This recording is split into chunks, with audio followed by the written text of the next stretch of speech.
Welcome to the Clegg series, When Black Men Ruled the World. In this set of tapes, we shall reveal little-known or acknowledged facts of history about black people in ancient times. On the cover of its issue of January 1988, Newsweek magazine carried a painting of a young black couple flanking the biblical tree of life. The picture was captioned, "The Search for Adam and Eve." Newsweek has revealed what many scientists and scholars now believe, that Africa was the birthplace of the human family, that the first members of what we now describe as the modern human race were black Africans, and that all human beings around the world share common roots in prehistoric Africa. In other words, we all stem from the same African family tree. For thousands of years, the only people on Earth were Africans. They migrated throughout the great continent and made many discoveries along the way. They learned to domesticate animals, to cultivate crops, and to build shelters for protection against the elements. They also organized themselves into families, clans, and tribes. During what is called the Pleistocene Age, which ended about 10,000 years ago, the region which is now referred to as the Sahara had a climate much cooler and wetter than it is today. This part of Africa was covered with grasslands and forests, as well as a number of lakes and streams. Elephants, giraffes, and other animals roamed the land, which was also populated by a highly advanced black people whose prehistoric rock paintings, still visible today, provide a clear image of life during that time. By 7000 BC, the once fertile region, which we call the Sahara, had dried up, and most black people who lived there migrated toward the upper regions of the Nile Valley in the interior of Africa. Other people, also fleeing the spreading desert, traveled further south or headed northward in the direction of the Mediterranean Sea. Part one of our series begins with the people who settled along the Nile Valley. As we shall see, the Nile River extends over 4,000 miles from its beginning near the heart of the African continent northward to the Mediterranean Sea. The southernmost portions of the Nile, which are closest to its origins, are called the Upper Nile, while the northern reaches of the river near the Mediterranean Sea are called the Lower Nile. The entire length of the Nile River extends through the continent of Africa. In other words, no portion of this great river crosses Europe, Asia, or any other land mass. All of the great civilizations that sprang from the Nile were also located on the continent of Africa. The saga you are about to witness will take you back to the ancient Nile, to Nubia and Egypt, the first great nations on Earth. It is a summary of that faraway, now almost forgotten, golden age in the history of black people. It was a time when black pharaohs and queens did indeed rule the civilized world of their day, and the achievements of these ancient people have had an important impact on modern society. Let us now turn to part one of the Clegg series, Egypt during the Golden Age.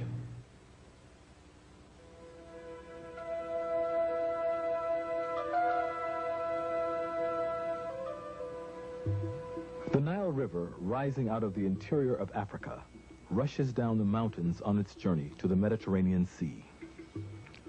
On its way, it carries precious fertile earth, which it deposits on its banks. For a few miles on each side of the Nile, there is a green belt that quickly melts into the surrounding desert. About 10,000 years ago, people began migrating toward the Nile and ultimately drifting into and settling its fruitful plain. An ancient and proud people who would build a great civilization, who would create an empire that would extend into the interior of Africa, engulf Asia Minor, embrace the Middle East, and influence the entire Mediterranean world. These ancient people would build monuments of great magnitude and splendor, monuments that would be the envy of the ancient world, monuments that would serve as the blueprint and foundation for modern civilization. They also invented law and mathematics, science, writing, music, and agriculture. Who were these people? Where did they come from? Strong evidence indicates that they came from the south, from a country through which the Nile flows, from the land of Nubia, or what we call the northern Sudan in Africa. It was only natural for ancient explorers to follow the Nile River in order to find where it was going, and in doing that, to settle along its banks and to ultimately found a great and thriving civilization. The Nubians of antiquity stated that Egypt was a colony of their land, and that the Egyptians derived their laws and customs from their Nubian cousins to the south. A number of scholars hold this opinion today. The pharaonic civilization that later came to characterize ancient Egypt had already existed in what we call Nubia for at least 300 years before the first dynasty. Now, as far as I'm concerned, Egypt and Nubia were part of the same cultural complex. There was no essential cultural, linguistic, ethnic, or racial difference between them. The differences, such as they were in the manner of regional differences, much as the difference you might find in England between, say, an Englishman and a Welshman, in the Central Europe between a German and an Austrian, in Italy between an Italian, for example, and a Sicilian. So even though these are regional variations, if you will, they still belong to the same general civilization complex. So did Egypt and Nubia, and the Egyptians themselves said so. They themselves knew that their civilization derived from the southern part of their, south of their borders, and they knew that it derived from what we call Nubia, or Ethiopia. So civilization itself descends the Nile from Inner Africa. If you will, it crystallizes in Nubia, and then reaches its highest and final form in the land called Kemet, or ancient Egypt, over a period of 4,000 years of unbroken Egyptian civilization. Modern evidence appears to confirm the tradition that civilization traveled northward from Nubia into Egypt. Skulls and skeletons unearthed in Nubia and Egypt are of the same or similar African racial type. Some of the most ancient paintings and drawings of Nubians and Egyptians also depict them as a distinctly African people. As Dr. Finch has noted, Egypt's general political structure and divine kingship appear to have been modeled after the Tasseti dynasty of Nubia that preceded that of Egypt by over 200 years. In other words, there were pharaohs ruling Nubia long before Egypt became a nation. Some scientists insist that pyramid building also began in Nubia and was refined and perfected after the Nubians moved northward and settled in Egypt. Even mummification appears to have started in Nubia and to have spread northward into Egypt 500 years after it was invented. Nubia was also considered the land of the gods and the spiritual home of the Egyptian people. Perhaps that is why the chief beneficent gods and goddesses of Egypt, such as Osiris and Isis, were depicted as blacks. Finally, during all of her periods of upheaval, chaos, and foreign invasions, Egypt was rescued and reunited by powerful black men from the Nubian south. This was true of the Mentuhoteps in the Middle Kingdom. It was true of almost the first in the New Kingdom, and it was true of Pianki and Taharqa during the 25th dynasty. Although not all scientists and scholars agree, the weight of evidence certainly points toward a black origin of Egyptian civilization. In time, of course, Asians and Europeans settled Lower Egypt near the Mediterranean Sea and ultimately intermingled with the native black population. Nevertheless, Egypt's cultural, physical, and spiritual legacy was chiefly derived from the black Nubian South. This no doubt explains why, in later years, the visiting Hebrews, Greeks, Romans, and others described the ancient Egyptians as black-skinned with close curled hair.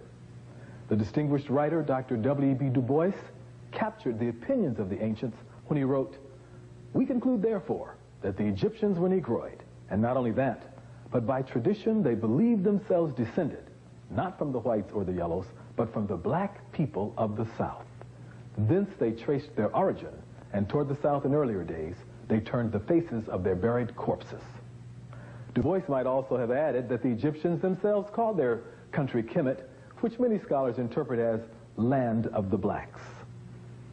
Now that we've learned about the origin of these ancient people, let us see how Egypt became a great African nation.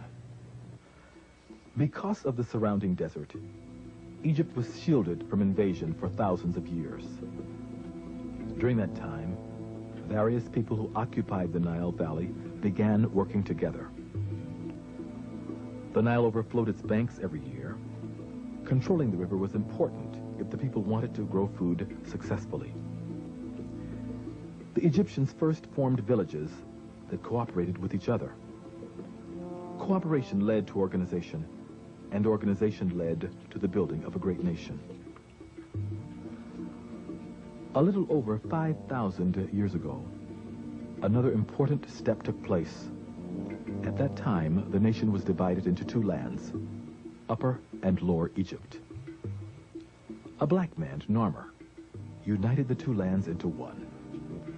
This followed a war in which Narmer's troops defeated Asian immigrants who had settled in Lower Egypt. Narmer became the first pharaoh or king of Egypt, following the great kings of Tasseti in Nubia. This pharaoh began the rule of what is called the dynasty, which is a line of kings and queens of the same family. Narmer had a glorious reign of 62 years. One of his greatest achievements was diverting the Nile River and creating the delta where he built the city of Memphis. This was the beginning of Egypt's golden age. Little is known of the pharaohs who followed Narmer during the first and second dynasties. Some of them, such as King Kasakam and King Paa-Neneter, appear to have been stern and powerful men. During the reigns of these pharaohs, Egyptian society evolved into classes. First, there were the peasants or laborers.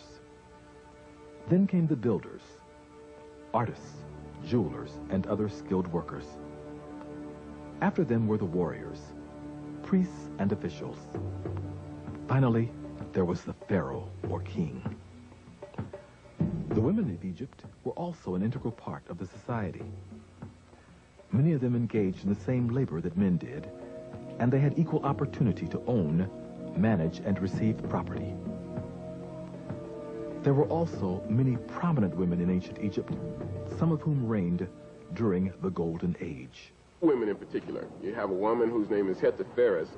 She is the great royal wife of Sneferu, who commissioned 3 massive pyramids, and the mother of Khufu. But in the 6th dynasty, at the end of the 6th dynasty, you have a woman known as Nitocris, and she's spoken of specifically by Herodotus as being a pharaoh, and also the person who commissioned the 3rd of the great pyramid projects at Giza. And she's called the loveliest and fairest woman of her time. The most renowned Egyptian women ruled during the Middle and New Kingdoms. A few were even as powerful as the great pharaohs themselves. Other women were content to exercise their influence behind the throne. Let us move ahead now to the 3rd dynasty. By this time, Egypt was well on its way to becoming the extraordinary nation it was destined to be. Many of its achievements were staggering. For example, Imhotep, the brilliant philosopher, architect, and scientist, also became the true father of medicine. Through his influence, the Egyptians developed antiseptics, vaccinations, and advanced surgical techniques, and they found cures for numerous diseases. In short, the Egyptians laid the foundation for modern medical science. Scientific medicine begins in ancient Egypt. That is to say, if we look at the Edwin Smith surgical papyrus, I call it the founding document of scientific medicine anywhere in the world. From the point of view of the sciences that we call the related disciplines of medical science, that is anatomy, physiology, pathology, pharmacology, those were organized as coherent scientific disciplines first in ancient Egypt. The first medical schools were built and erected in ancient Egypt. The first organized system of instruction and of teaching were first established in ancient Egypt. The first surgery, the first neurosurgery, the first investigations into cardiovascular physiology, all this began in the ancient kingdom of the Nile in the northeast quadrant of Africa 6,000 years ago. In fact, so well known was ancient Egypt's primacy in the area of medical science that Hippocrates would have never had the audacity to have called himself the father of medicine, because he knew better. He would have said, as Homer did, that in medicine Egypt leaves the rest of the world behind. That was accepted as a matter of fact in the ancient world throughout ancient Egypt's 4,000-year history. All of the ancient Greeks who made a name for themselves in medicine studied in Egypt. The Egyptians also now appear to have developed their own legal system with scribes and judges, long before the nation of Greece, which was once thought to have been the seat of Western law, was born. What is more, the Egyptians invented the hieroglyphic writing system, they produced the first clock and calendar, and they introduced agricultural science to the ancient world. Above all else, though, Egypt is known for its pyramids, the bulk of which were also constructed during the Golden Age. First, there was the step pyramid of Saqqara, built by Imhotep during the Third Dynasty. This is the oldest large stone structure in the world. Originally, other buildings and courtyards were constructed near the step pyramid, and this entire complex was enclosed by a wall 1,500 feet long by 900 feet wide.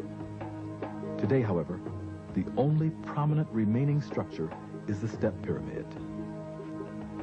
King Sneferu of the Fourth Dynasty built the so-called Bent Pyramid several miles south of Saqqara. This structure has no steps, but is straight-sided except for a change of angle in the middle. Finally, there was the Great Pyramid, built for the pharaoh Khufu, whom the Greeks called Cheops, also during the Fourth Dynasty. The Great Pyramid, one of the 7 wonders of the ancient world, is indeed a magnificent monument to contemplate. Still standing today, it originally rose 481 feet and is estimated to have contained 2,300,000 blocks of stone. The area it covers is large enough to hold the cathedrals of Florence, Milan, and St. Peter's in Rome, as well as St. Paul's and Westminster Abbey in London. The Great Pyramid contains enough stone to construct 30 Empire State Buildings. If all the stones in the pyramid were sawed into blocks 1 foot on an edge and then were laid end to end, they would stretch 2/3 of the way around the globe at the equator. There are about 80 pyramids remaining in Egypt and 100 in Nubia, or what is today called the Northern Sudan. Although scientists are not certain of the purpose of these ancient structures, it is widely believed that they served as tombs for members of the Egyptian royal family. We have looked at the black origin of the ancient Egyptians, and we've spoken of their major achievements. Now let us turn to the pharaohs who governed this great nation during the Golden Age. There were many rulers of the Third Dynasty, the most prominent of whom was Zoser. During his reign of 19 years, Egypt's borders were extended into the interior of Africa. Copper mines were exploited in the Sinai. Extensive construction took place, and the step pyramid was built.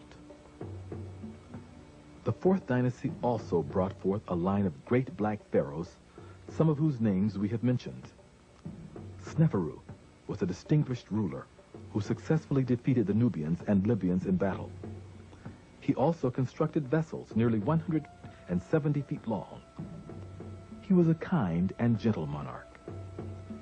His successors were Khufu, during whose reign the Great Pyramid was built; Dedefre, whose pyramid was erected north of Giza at Abu Rash; Khafre, builder of the Second Great Pyramid, and whose facial likeness is found in the mysterious Sphinx; and Menkaure, a just and forthright ruler, whose spiritual temperament prompted many to worship him as a god.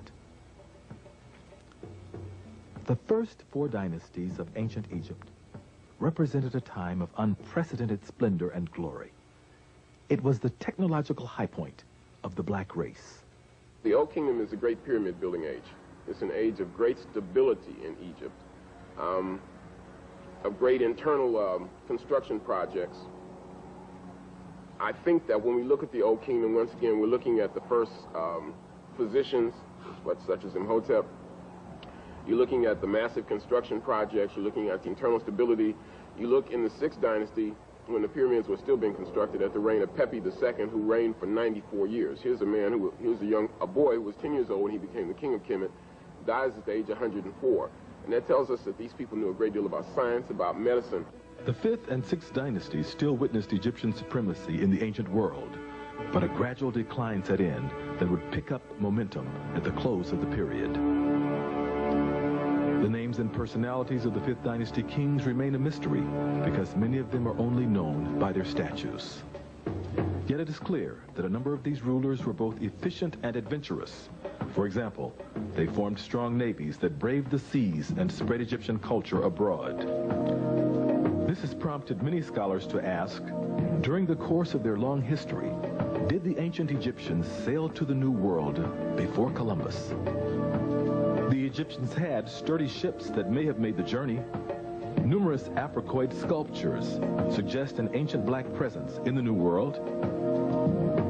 Even Mexican pyramids, hieroglyphs, and cultural artifacts provide strong evidence that the Egyptians sailed to the Americas in ancient times. It's evident, without going into a lot of scientific and technical detail, that they knew that the earth was round. They knew that the earth was tilted on its axis. They knew that the earth revolved around the sun. They had already had ways of determining the minute of arc in the heavens of movement of stars. So they had already learned how to determine celestial longitude and terrestrial longitude and latitude.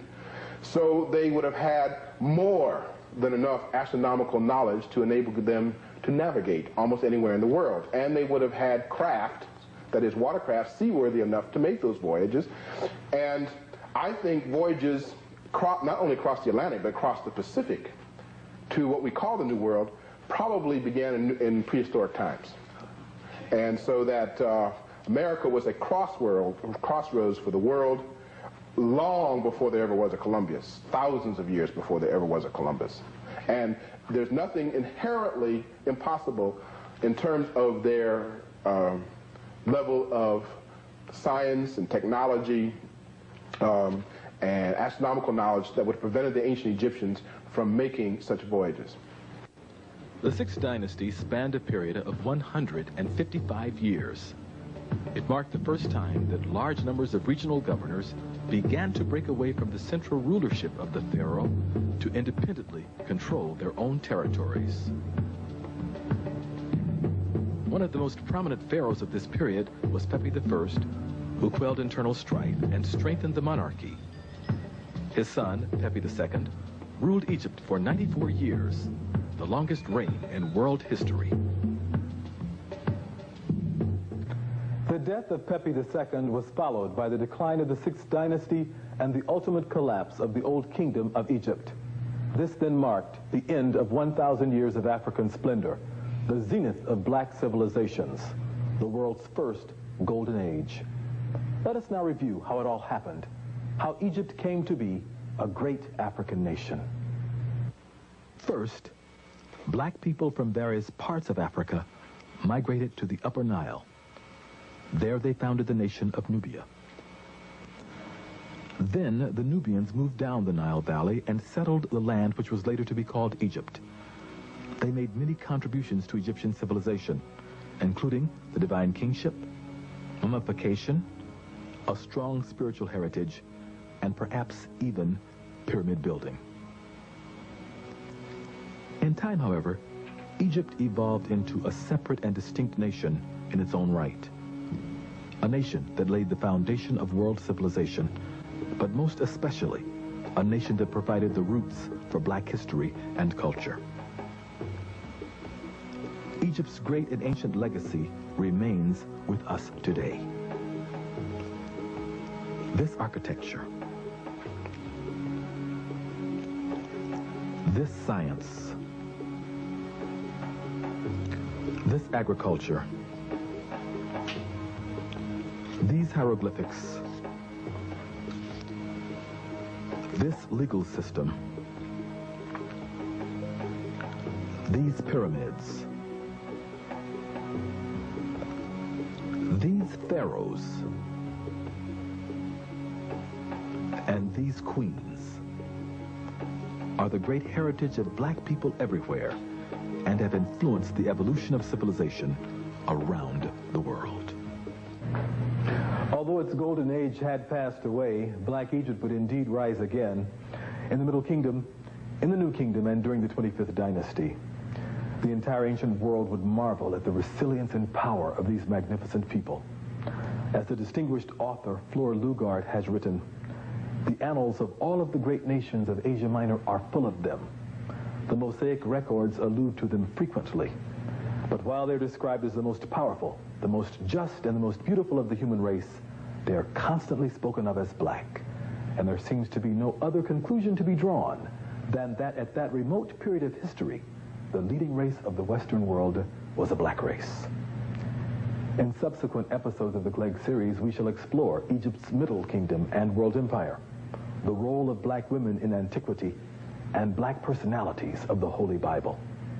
This concludes part 1 of the Clegg series, Egypt during the Golden Age.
Of magic, Lady of light, hear the cry of your beloved daughter and disciple, Tetrashiri.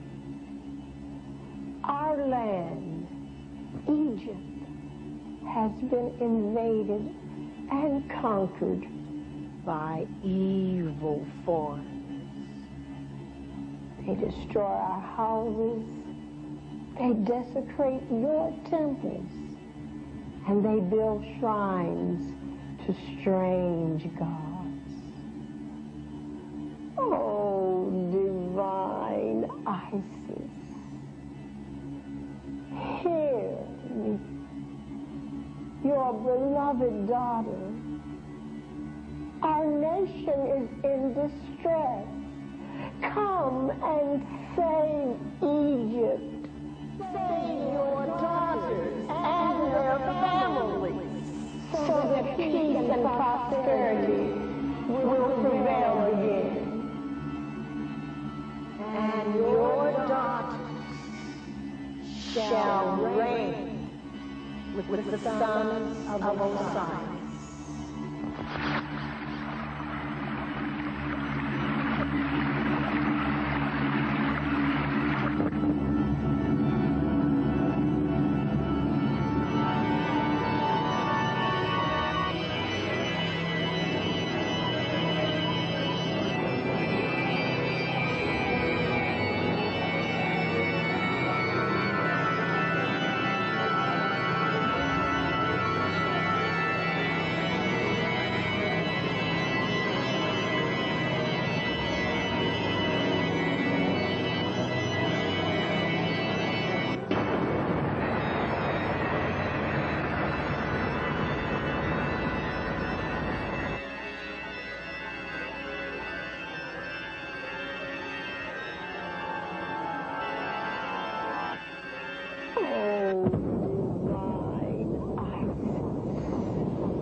Welcome to part 2 of the Clegg series, The Daughters of Isis, Black Women in Antiquity. I am your host, LeGrand H. Clegg II. This videotape and booklet supplement part 1 of this series, When Black Men Ruled the World, Egypt During the Golden Age. In part 1, we briefly considered the origin of the human family in Africa and then turned to the beginning of civilization, first in Nubia and then in Egypt. We dealt with Egyptian pyramids, hieroglyphic writing, medical science, literature, law, art, architecture, maritime skills, as well as the nation's political and social structure.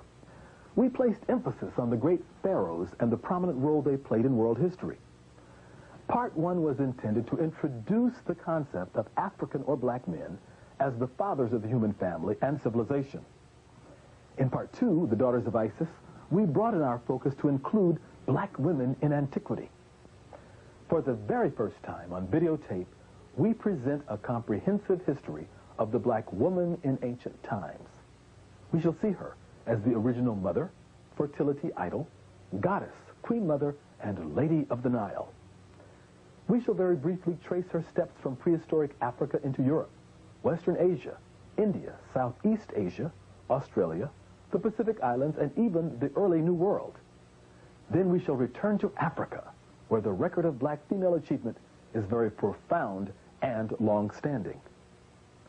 This is a bold and dynamic venture made possible by the pioneering work of many distinguished scholars and scientists whose publications are cited in the booklet that accompanies this tape.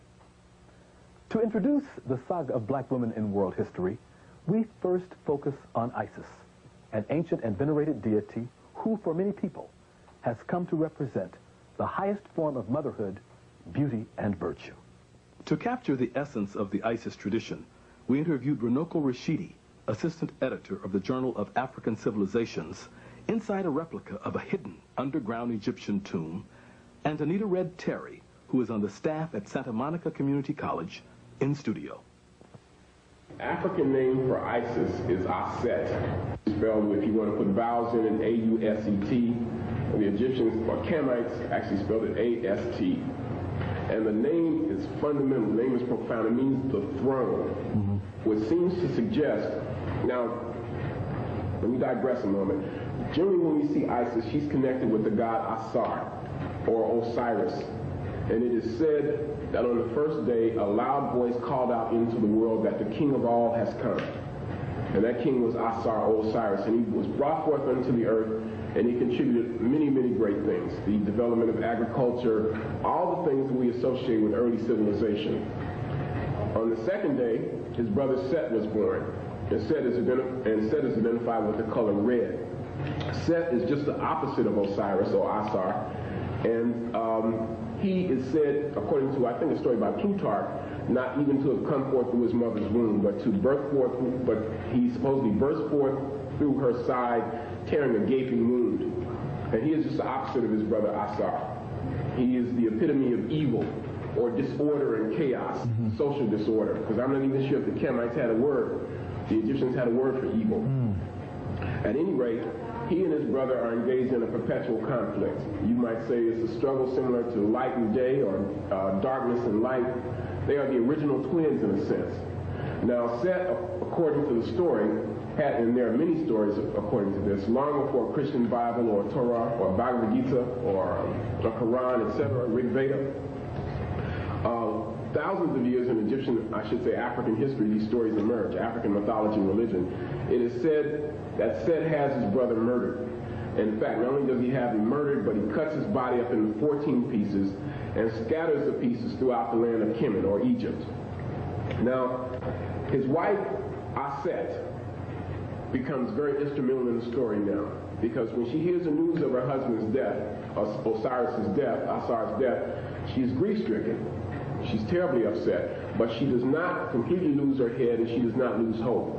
And she wanders over the land of Kemet, she wanders over Egypt, and she gathers 13 of the 14 missing pieces. And she takes them and puts them in the form of a mummy, wraps them up in the form of a mummy, and prays to the gods of ancient Egypt. And they, in fact, restore life to the slain Osiris. Now, the 14th piece is very critical. Oh, yes, his genitals. which has been thrown into the Nile River where it was swallowed by catfish. Last time I ate a catfish was shortly before I heard this story. Now, that is important though. This is important because in spite of that, Asset is able to conceive a child. And that child turns out to be Horus. And the major function of Horus is to avenge his father's death. Horus grows up, he begins to vanquish his uncle Set, who murdered his father, and Isis intervenes. Now in that story, you have so many profound concepts. You have the story of one brother slaying another brother, similar to Cain and Abel. You have the story of an immaculate conception, the virgin birth. You have the story of rising from the dead, the resurrected Savior. You even have a story that deals with divine compassion, because it is Isis, or Aset, who suffers the most, other than obviously Asar, at her husband's death. But she is the one who steps in and intervenes and prevents the murderer from actually meeting his just due. So Isis is very, very profound. She is said to have wandered the land of Kemet, and in ancient times she becomes the most powerful of all the ancient deities, to the extent that it begins to make you wonder if we are not getting just the tail end of the story. That in ancient times, God is not in fact initially identified in the form of a female. Because once again, the name Isis or Aset means the throne, the seat of power.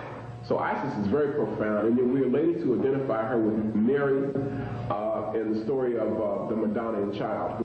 Danita, you've done considerable research on black queens, goddesses, Madonnas, and black women in ancient times.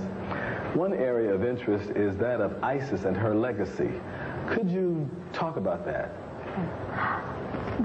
Isis was one of the most dominant goddesses in ancient Egypt, and her legacy lives on today in the Black Madonna. Isis and Osiris are said to be the deities responsible for civilizing ancient Egypt. And they were brother and sister. They were brother and sister. And husband and wife. And husband and wife. And that type of relationship was not condoned for the general Egyptian population, though you see it sometimes within the royal family. And it had meaning to it, that divine meaning, that type of relationship they had. But they went about civilizing ancient Egypt. They taught the people agriculture. They taught them how to grow corn, how to grow wheat. They taught them how to raise livestock. They taught them the institution of marriage and of maintaining families. And they taught the women how to grind corn, how to weave and spin cloth, spin thread and weave cloth. And so the Egyptian people attribute their civilization and their civilized behavior to Isis and Osiris, and that they also tended to be pious religious people, and that they felt that Isis and Osiris exemplified this in their relationship. Inspiration for the title of this videotape and booklet was derived from a distinguished organization of black women, the Imperial Court Daughters of Isis. In the early part of the 20th century, black women in several American cities began to organize themselves around shrine temples that served as centers for the Prince Hall Shriners, an order of black Masons. An auxiliary of female members of the Prince Hall Shriners was formally established at the annual session of the ancient Egyptian Arabic Order Nobles Mystic Shrine in Detroit, Michigan on August 24th, 1910. From its inception, the Imperial Court Daughters of Isis included dynamic women who were dedicated to serving humanity. The leaders of the organization varied in age and profession and came from different parts of the nation. For over 80 years now, this group has focused on a program that stresses leadership development, creates an effective network among its members and community organizations, recognizes the historic and current achievements of black women, provides role models for young women, and promotes high moral standards and academic achievements. The current commandress of the Imperial Court Daughters of Isis is Margaret P. Warren of Los Angeles. She's had a long and distinguished career in government and the private sector, and has made noteworthy contributions to a number of charitable, civil rights, and religious organizations. Although in this videotape we're presenting black women as the spiritual daughters of ISIS, the truth is that long before ISIS became prominent, black women had appeared on the world stage. Let us turn now to the first women on Earth, black women in prehistory. For many years, anthropologists, paleontologists, and other scientists have focused on the continent of Africa in their search for the origins of the human family. Some of the most important discoveries of human fossils have been made in Northeast Africa, particularly in Kenya, Tanzania, and Ethiopia. Small parties of Africans and Europeans, headed by such scientists as members of the Louis B. Leakey family, have combed the Northeast African terrain in search of our prehistoric black ancestors. The ancient soil of East Africa has yielded the richest human remains in the world. Prehistoric fossils similar to these have been given many names, such as Australopithecus, Homo habilis, Homo sapiens, and Homo sapiens sapiens, or modern human beings. One of the authorities with whom we spoke regarding the origins of human beings in Africa was Dr. Charles S. Finch of Morehouse School of Medicine in Atlanta, Georgia. One thing that is indubitably clear is that Africa is the cradle of the entire human race. From 4 million years ago, all the way up to 200,000 years ago, the stepwise sequence leading in an evolutionary progression from early pre-human hominid ancestors all the way up to modern human beings occurred in Africa and Africa alone. Not that there weren't any migrations out of Africa, but those migrations did not have any impact on human evolutions leading up to modern human beings until after our human beings, in fact, left Africa. Now, what do I mean by that? A man by the name of Wainscott from England has said is that all of the populations around the globe are descendants from small founder populations that left Africa probably no later than 100,000 years ago. This means that, as C.W. Stringer has said, that all 6.5 billion people on this planet are Africans under the skin. Because if we go back far enough, everyone has an African ancestor. Now, to clarify earlier points, when I made the assertion that as far as human evolution was concerned, it all occurred in Africa up until after the final migration, this has to do with the origin and development of races. That you did not see the development of specific human races until about 50,000 years ago, when these founder populations left Africa, began to inhabit certain parts of the globe, Europe, Asia, and then, because of rather sudden and drastic climatic changes, underwent some adaptations that led to the development of variations in the human species, which we today call races, or subgroups of the human species. But as I say, if you look at the root and the trunk, you are talking about a root and a trunk that is in African soil, literally.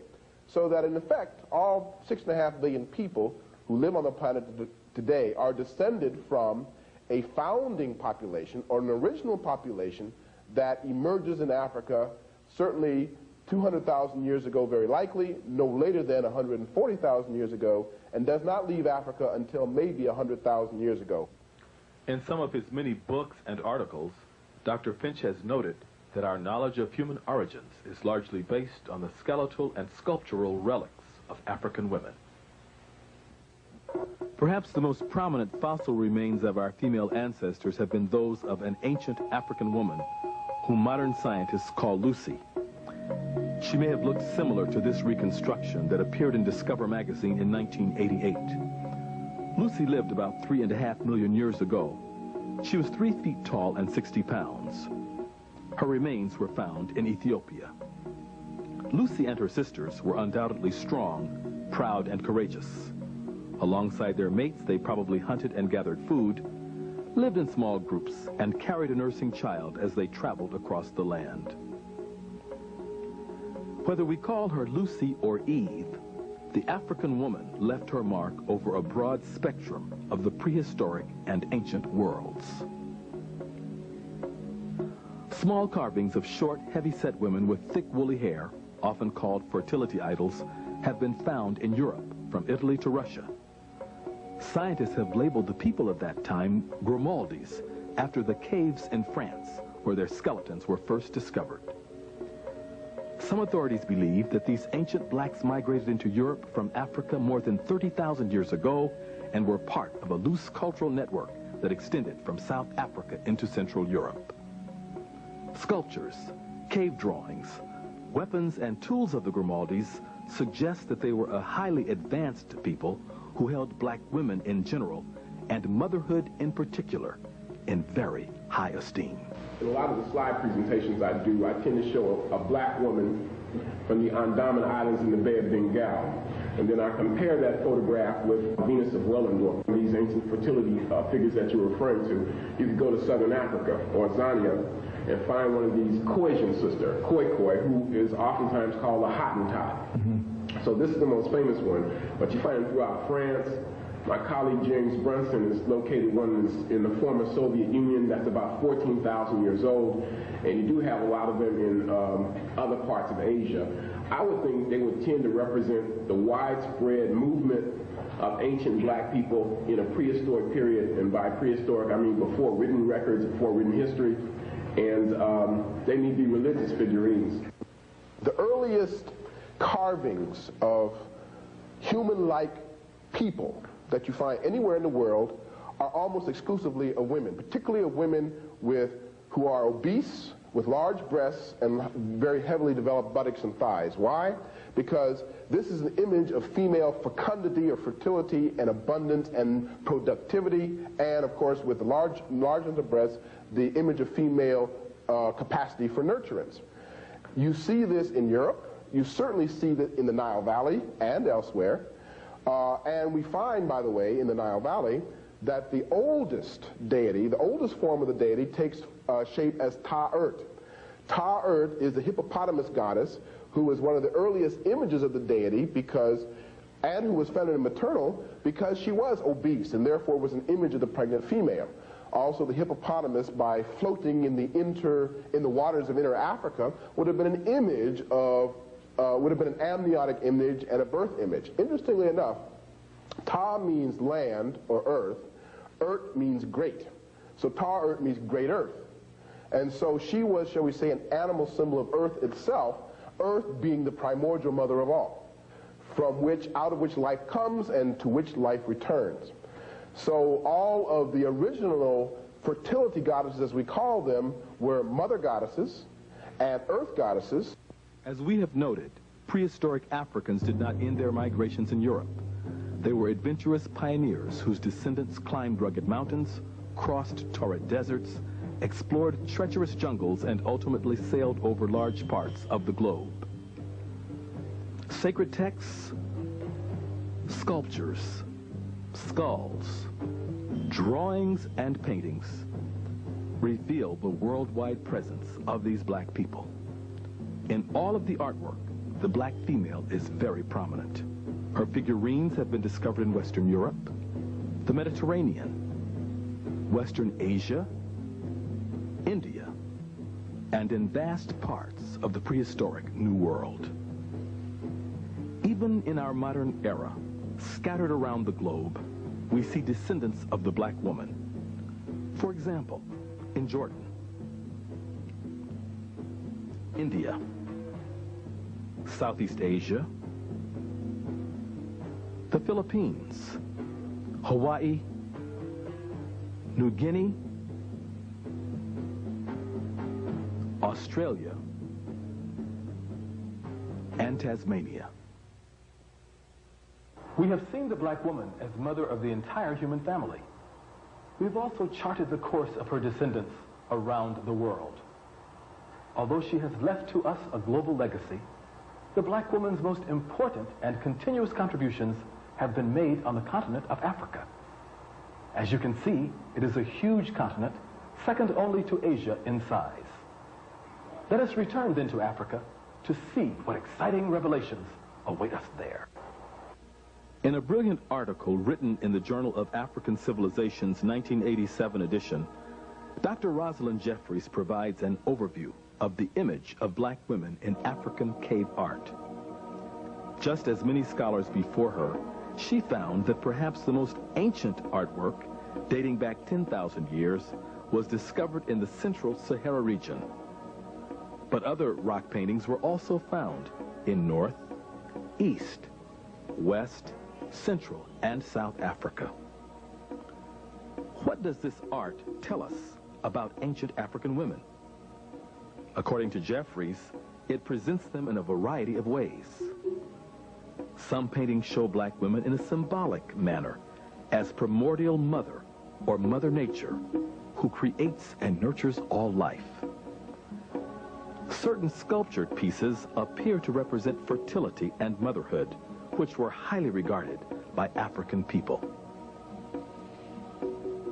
A number of paintings show women gathered together, wearing curious masks and vulture headdresses.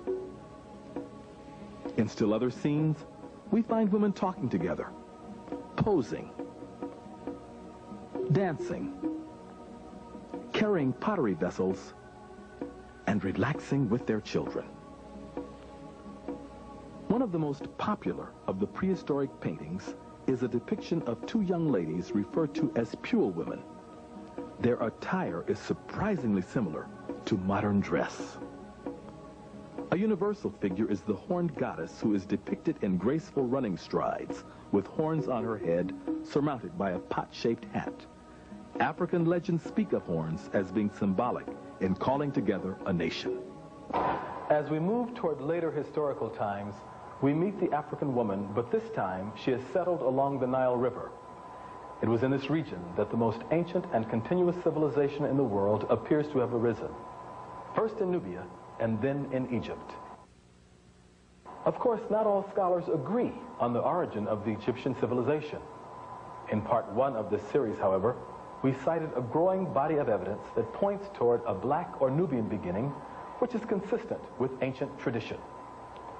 In his book, The African Background to Medical Science, Dr. Charles Finch sheds further light on the black roots of Egyptian civilization. He points out that the Egyptians named themselves Kamu, which translates literally as the blacks. Their words for the African land to the south of them was Kentu, or Kentu, denoting the Sudanese peoples who lived there. This word also meant first, foremost, beginning, origin, and chief. The Egyptians also referred to Inner Africa as the Old Country and the land of the gods, or as we might say today, God's country. Furthermore, the Egyptian word for east was the same as their word for left, and their word for west the same as their word for right. Their word for front was the same as the word for south, and the word for back was the same as the word for north. According to Dr. Finch, all of this was possible only if the Egyptians oriented themselves southward and looked in that direction for the land of their origins. Another source of evidence in support of the view that the ancient Egyptians were black people is the Christian Bible. In Genesis, Noah's three sons, Ham, Shem, and Japheth, are presented as the ancestors of the three main branches of humankind known to biblical writers.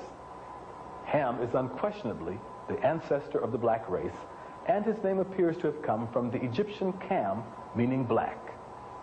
The sons of Ham were listed as follows. Mizraim equals Egypt. Cush was Ethiopia. Canaan was Palestine, and Phut was Libya. It is clear then that also, according to biblical tradition, Egypt was a part of the black or African branch of humanity. Finally, this painting from the tomb of Ramesses III, dating back to about 1200 BC, shows that the ancient Egyptians viewed themselves as blacks and painted themselves as such without confusion with the Indo-Europeans, that is the Caucasians, or the Semites. In figure A, we have the ancient Egyptians as they viewed themselves. Figure B depicts the Indo-European type. Figure C represents other black Africans, and figure D represents the Semite. Throughout their history, the ancient Egyptians never depicted themselves by types B or D. In ancient Egypt, Kemet, the Black Land, as elsewhere in Africa, women were very prominent. Their diverse roles included goddess, queen mother, and pharaoh. We have learned about the great Isis and her tradition, but there were also other black goddesses of distinction. To discuss this, we return to Danita Red Terry in studio. Isis was the female god of war and of hunting, and she's probably the oldest known female deity of ancient Egypt.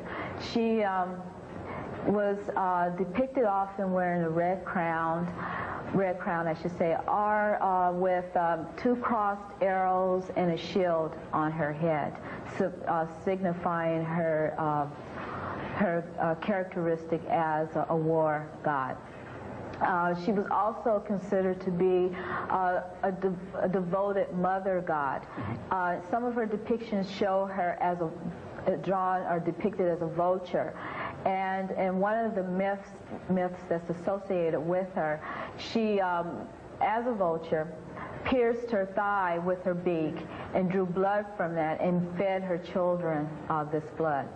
Hathor is another mother god, and she was depicted as often as a cow or as a woman with cow-like ears on her head.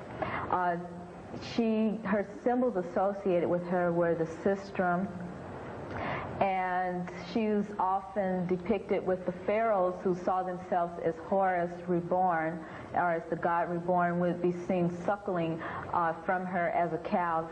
They would suckle from her tithers, or as a woman in her woman form, they would sit on her and suckle at her breast. And she was also a female god associated with music, with dance, with love, and with sensual pleasures of love also. And the sistrum, which I said was associated with her, was a rattle-like musical instrument. Some of the other female gods include Bast or Bastet, which was often depicted as having the head of a cat or a head of a female lion, and she was a god of war. You have Mut, who was also sometimes associated as a god of war. She was a regional god of the Thebes, Luxor area, and she was part of a trinity of Khons, which is her son, and Amun, who was a very important deity during the 17th and 18th dynasty period. You have Nut, who was the mother of Isis, and she was a mother goddess who was shown, often depicted as going across the heavens. Her whole body would stretch across the heavens and meet the earth in these depictions, and stars would be scattered about her, and the sun would be in the sky with her. And then you have her daughter Nephthys, who was a guardian female god. The Egyptians believed that the king or pharaoh possessed divine powers and embodied the strength, vitality, and authority of God. His role was well defined as ruler of the nation.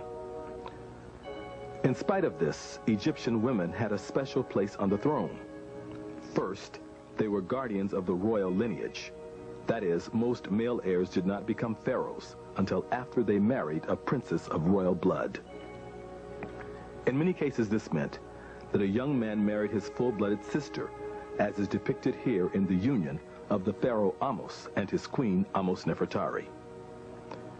Secondly, as we shall see in part 3 of this series in the case of Queen Hatshepsut, if a deceased pharaoh's legal heir was too young to rule, or the king left no male heir, then the queen was permitted to head the nation. The queens of Egypt played a vital role on the throne. A number of them rose to prominence from about 3000 BC to 1800 BC during the Old and Middle Kingdoms. First dynasty, you have a woman known as Mernite. And according to W.B. Emery, Walter B. Emery, in a book called Archaic Egypt, it was published in 1965, he identifies her as a monarch.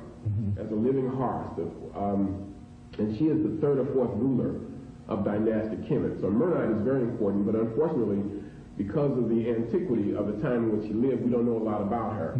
Her tomb seems to be one of the largest tombs in the first two dynasties. This is called the Archaic period or the early dynastic period.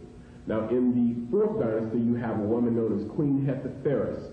Now, she was not a monarch, but she was the wife of a man known as Sneferu, who commissioned two massive pyramids, and she is the mother of Khufu. One of the great pharaohs. Exactly. But when you get to the sixth dynasty, which is the last dynasty in what's called the Old Kingdom, the first golden age, you have a woman known as Nitocris, and undoubtedly that's her Greek name. Nitocris comes after Pepi II, who, as you know, had the longest recorded reign in world history, 94 years. She is described by Herodotus and others as the noblest, the loveliest, the most just woman of her time, and I believe Herodotus even goes as far as to say that the pyramid that is normally ascribed to Menkaura, or Mycerinus, is actually that of Nitocris. So she's very significant. Those are the women that stand out in the first several dynasties. Now, after the sixth dynasty, of course, you have what's called the first intermediate period. This is an age of social disorder and confusion. And then you have the 10th dynasty, in which a black king, once again from the south, moves up, conquers the two lands, northern and southern Egypt, and unifies Kemet for the second time that we are aware of in history. That is Nefertiti-Mentuhotep, who reigned for 51 years. Now, he had two great queens. One is Kawet, the other is Ashayet.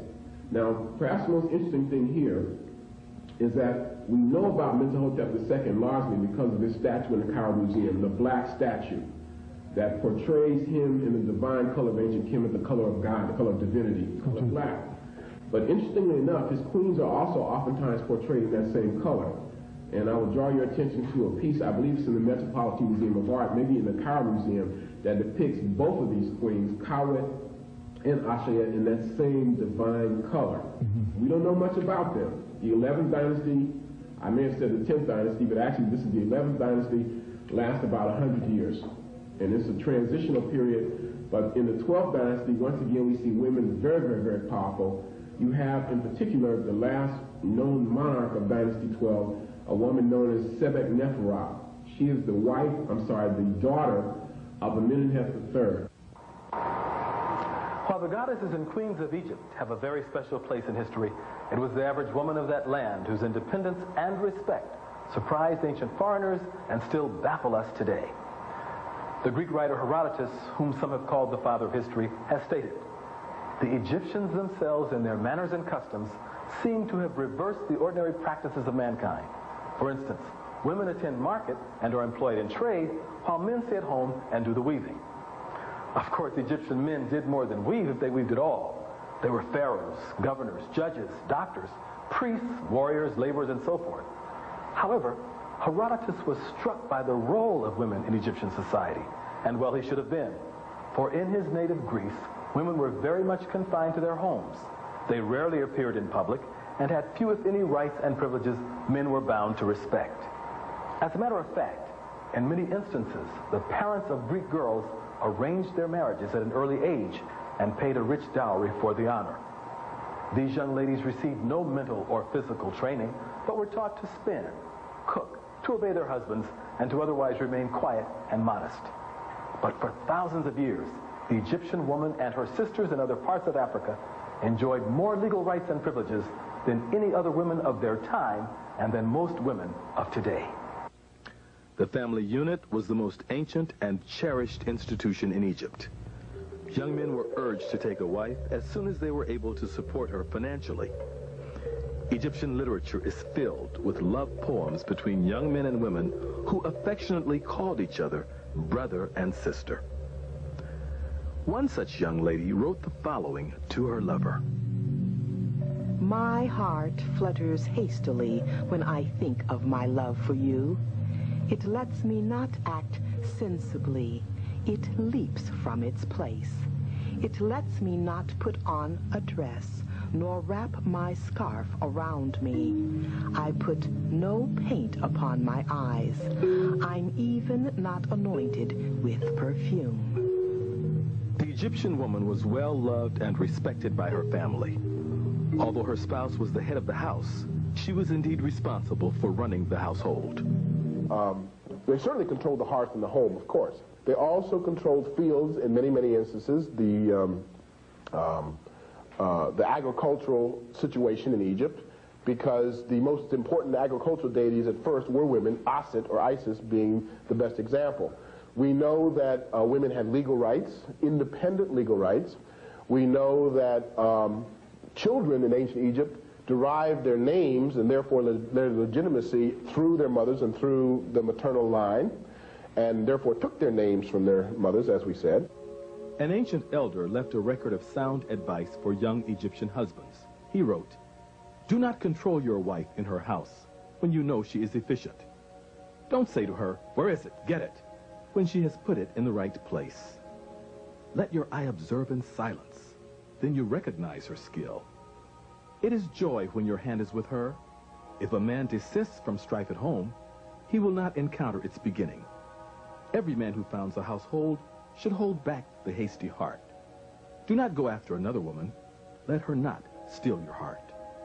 Thousands of paintings depict interesting scenes of Egyptian family life. They show husbands, wives, and children eating, hunting, fishing, enjoying music, and traveling along the Nile together. Family stability seems to have prevailed throughout the long history of this nation. Sexual discrimination in employment appears to have been unknown in Egypt. Alongside men and with others of their gender, women ground corn, brewed beer, and baked bread. Women dominated certain professions. For example, most of the dancers, acrobats, and musicians were female. Women also held high positions in commerce and industry. This was especially true in the manufacturing of state textiles and perfume. Egyptians loved banquets and parties where married couples often socialized. Here is a typical dinner party at which women playing drums and flutes entertained their guests. The Egyptian pharaoh governed the nation on the basis of mayat, a divine concept of law and justice. Under this system, women enjoyed equal status and civil rights with men.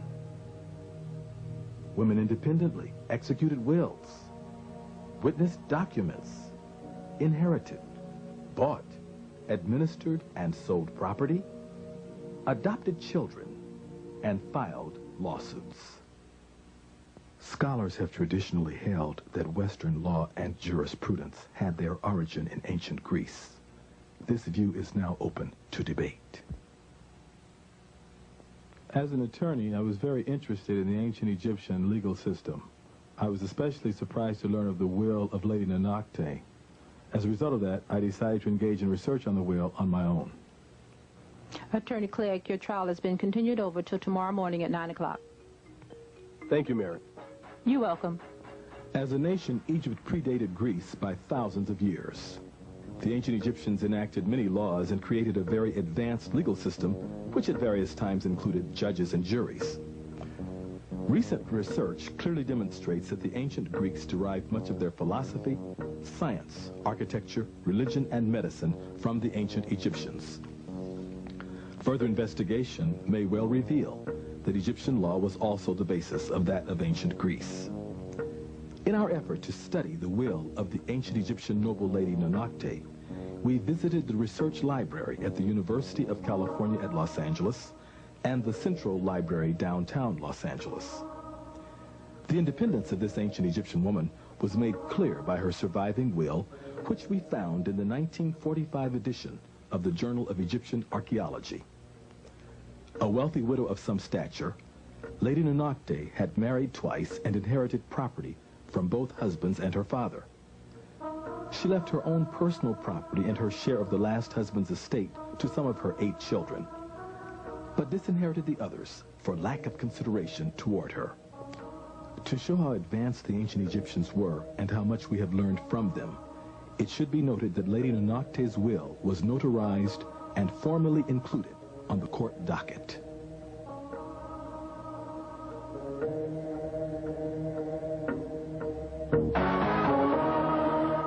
As we have seen during the early history of Egypt, Women of the nation were generally equal to men in many respects. Even so, the position of pharaoh or crowned head of the country was almost always held by a man. Nevertheless, there came a time when three extraordinary royal women took center stage.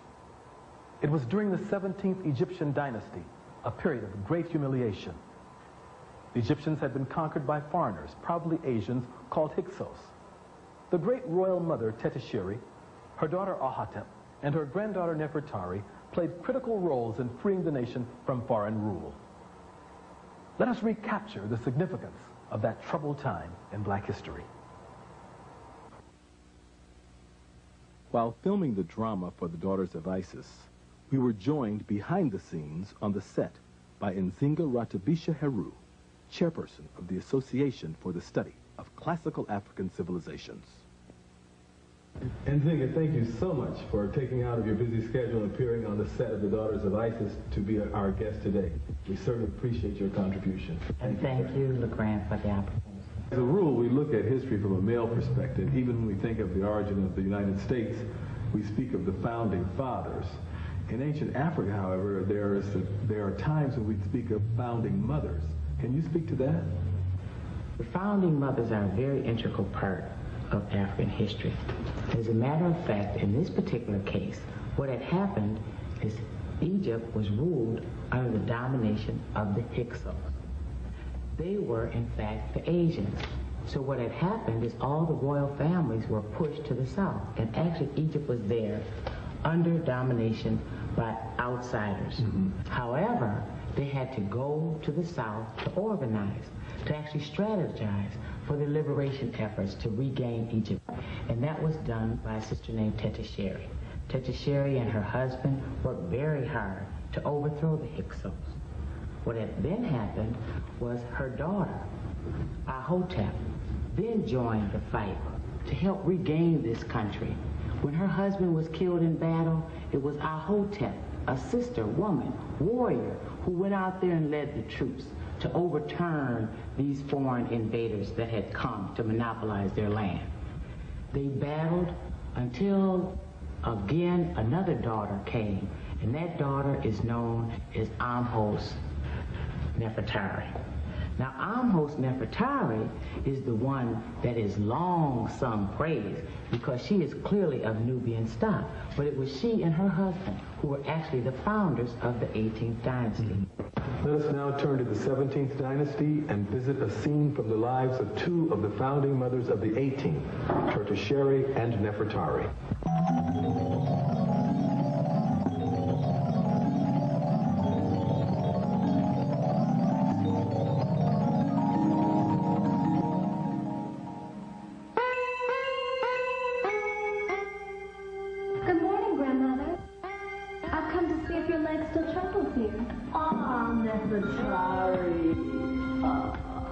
Isis has surely blessed me, my child. You truly possess charm, sweetness, and love, my child. But I fear you are wrong, grandmother, for I am the one who surely has been blessed by Isis. She has provided me with such a guardian whose love is as strong as the pharaoh's flail. Now tell me, grandmother, how is your leg? Give grandmother a few moments, my child.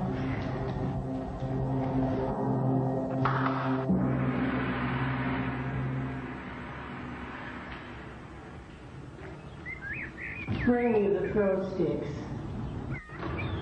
Hi, kitty.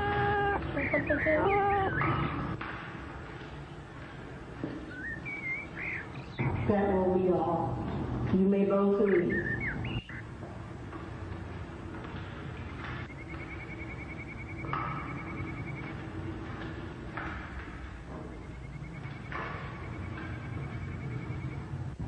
So now, grandmother, tell me, how is your leg? The pain in my heart is greater than the pain in my leg. What is the meaning in this riddle you speak? Come, join me in a game of cynics, and I will tell you the history of our people, which troubles my heart. 1,000 seasons ago, our nation was rich and powerful. It was our second golden age. Our ancestors controlled the vast Nile Valley. There were great pharaohs such as Menhotep II, Amenemhet III, Senusret I and II, who reigned supreme. And there were great queens like Khmut and Asheret. Grandmother, which dynasty was this? The 11th and 12th dynasties. It was our most glorious days since the pyramids were built. The people prospered, the land was fertile, and the gods were pleased. But at the end of the 12th dynasty, a human plague struck our land. A human plague? Do you mean like an epidemic? No, it was a mob of a strange people, a pale-faced race. We call them Hyksos, rulers of a foreign land. They burned our cities, destroyed the temples, massacred many of the men and enslaved the women and children. The royal family was stripped of their authority and banished from the throne. Were the kings and queens killed too? No. Fortunately, many of them managed to escape the barbarians, and they fled south into Nubia. For 200 seasons, our people have been in exile, first in Nubia, and now in Egypt. But when the war is over, we will reclaim all of our land and go home. Grandmother, tell me about the war. When did it start? Your father, Sennacherib, was a proud man, and he could not bear the shame of seeing Egypt under foreign rule. Did father start the war? It was because of the arrogance of the Hyksos king, Apophis. Arrogance? What did he do? Well, long before you were born, we left Nubia and reestablished the capital of Egypt here in Thebes. Our palace was not so many miles from the Hyksos invaders, and our presence threatened the king. Threatened the king? But grandmother, they were on our land. What nerve. Yes. But you see, the king sent a warning to your father, warning him that the noise of the hippopotamuses were too loud and he could not sleep, so the animals should be killed. What? The hippopotamuses were too loud? Was this some kind of Hyksos joke? There was no joke. It was an insult of the worst kind. You see, the cry of the hippopotamus is a symbol of the authority of the pharaoh. Grandmother, you mean like the pyramids are symbols of ancient wisdom? Yes. You see, the Hyksos king challenged the authority of your father. He could not hear the cry of the hippopotamuses. It was his way of using a message to stir up the anger of your father. I know my father didn't stand for that. No, he didn't. He mobilized the army and made a courageous drive against the Hyksos barbarians. So that is when father was killed. I remember my mother telling me of this. She said that when he came of age, my eldest brother Kamlos continued the war after father had died. Your mother was much too modest, my child. After your father's death, it was she who brought the troops together and led them to battle after battle. To Kamos, to their lives. And like your father, Camus was killed. And now, almost my only remaining grandson is in Syria, waging a battle against the barbarian Hitler. I only pray that he too will not. Do not fret, grandmother, for the gods show me, as they have told the priests, that he will survive and return home safely. It is the divine will that a mighty fair will rise up, smite our enemies, return and unite the two lands, Upper and Lower Egypt. Amos, my brother, is the pharaoh of that prophecy. So do not worry, grandmother, for our people will be liberated, and the nation, it will prosper.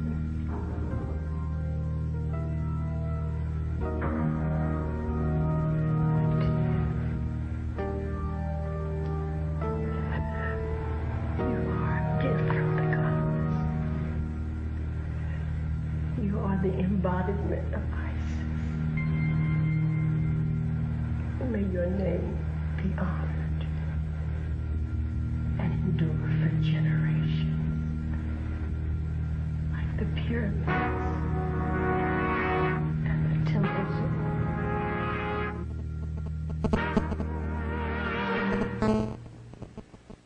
The words of Queen Tetisheri, grandmother of Nefertari, did indeed echo down the corridors of history.